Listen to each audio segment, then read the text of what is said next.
Tumatawid ang babaeng yan ng masagasaan ng isang motorsiklo sa Dasmariñas, Cavite. Bumagsak sa kalsada ang babae habang tumalsik naman ang rider at nagpagulong-gulong. Nais questionin ng responding traffic enforcer ang rider nang bigla itong tumakas. Isinugod naman ng babae sa pagamutan kung saan nagpapagaling siya mula sa mga galos at pasa sa iba't ibang bahagi ng katawan. Sa malawak na highway na yan sa Santa Ilocos Sur, nagsalpukan ng isang motorsiklo at SUV.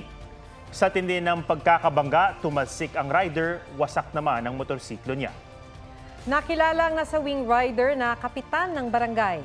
Nagkausap na ang driver ng SUV at pamilya ng biktima na hindi na raw magsasampa ng kaso.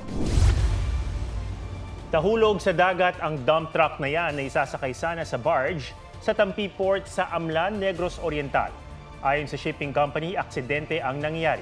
Nangako silang sasagutin ang danyo sa karga nitong sako-sakong buhanging nahulog sa dagat. 3 oras bago tuluyang naiahon sa tubig ang truck at nakabiyahe ang Roro.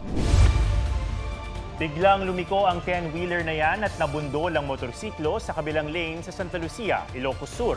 Naipit ang rider na nabalian ng paa at nagtamo ng mga sugat. Sa pahayag ng truck driver sa mga pulis, nawalan siya ng preno.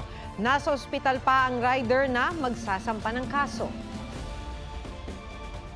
Halos nagunahan naman ang dalawang SUV na yan sa Lipa, Batangas nang mabundol ng isa ang motorsiklo sa harapan. Sugatan ang rider. Mabilis na tumakas ang SUV.